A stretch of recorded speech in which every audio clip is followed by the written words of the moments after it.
The Neo-Retro segment has quietly evolved from nostalgic indulgence into a battlefield of engineering philosophy and brand heritage.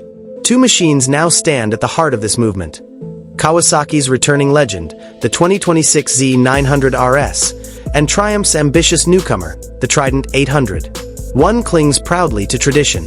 The other modernizes nostalgia with undeniable value and intent. Kawasaki enters 2026 without blinking. The Z900RS continues almost unchanged, and that is both triumph and gamble.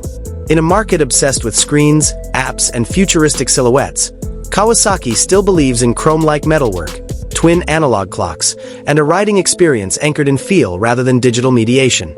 Triumph, meanwhile, approaches the same rider demographic from a different angle. The Trident 800 is not a museum piece. It's an engineered statement that retro need not mean relic.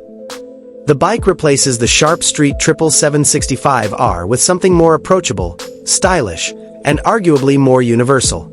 In doing so, it also raises questions.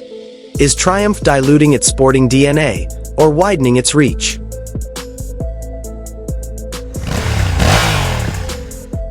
Power figures reveal an interesting standoff. Kawasaki squeezes 116 horsepower from its 948 cubic centimeters inline-four, while Triumph counters with 115 horsepower from 798 cubic centimeters and 3 cylinders.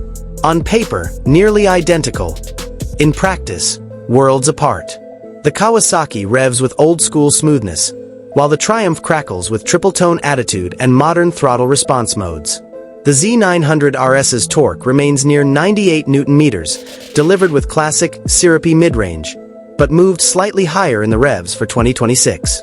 Triumph puts down 84 Nm, less muscular but still lively thanks to its shorter stroke and sharper mapping. One engine smiles through nostalgia. The other snarls through engineering precision. Perhaps the biggest shift for Kawasaki lies not in power, but in character. A 10% lighter flywheel and shorter gearing deliver livelier response. Proof that evolution can be subtle yet meaningful. The RS feels more eager, but never frantic. Its soul remains relaxed, almost polite. Triumph's triple, by contrast, thrives on engagement. It wants to be revved, teased, worked. In sport mode, it hints at the street triple DNA lurking beneath its gentlemanly styling.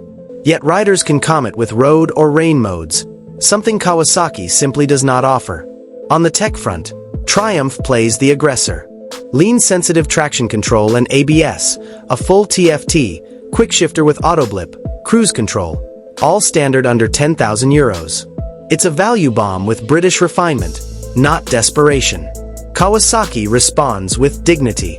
The Z900RS now has cornering electronics, cruise control, and a quick shifter too, added carefully to avoid compromising its analog charm.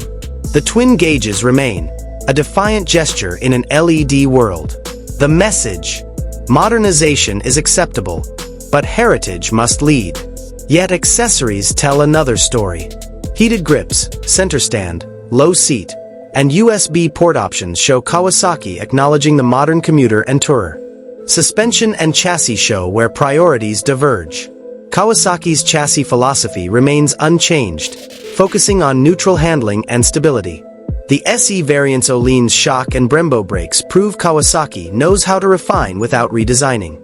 Triumph's Showa suspension is fully adjustable up front and largely adjustable in the rear. It's competent, balanced, and likely tuned more for Sunday blasts than track days. Again, the word approachable fits.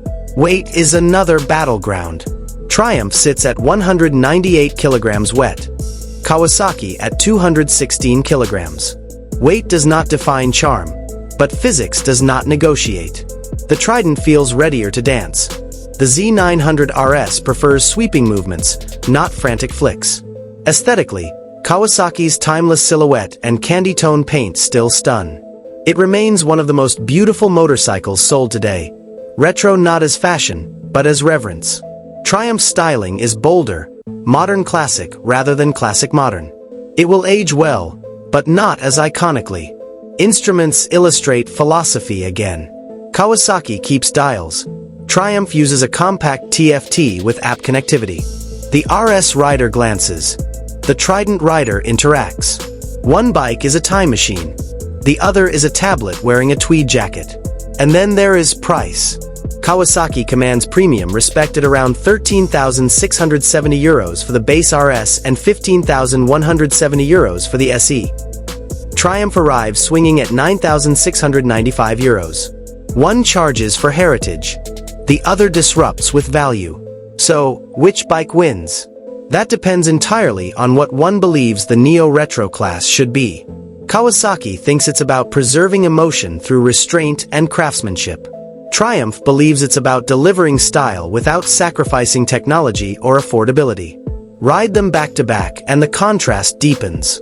The Kawasaki warms the heart, draws admiration, and feels like a machine built for those who remember, or wish they remembered, what motorcycles used to be. The Triumph excites the brain and wallet, offering modern engagement wrapped just enough in nostalgia to feel relevant. In truth, there is no loser here. Only two correct answers to the same question asked from different decades. Riders seeking heritage purity and emotional texture will gravitate to the Z900RS. Riders wanting retro looks with modern brains at a competitive price will choose the Trident 800. And if anything, the 2026 clash between these two proves one thing. The Neo-Retro era isn't about looking backwards. It's about deciding how much of yesterday you want to bring into tomorrow, and paying accordingly.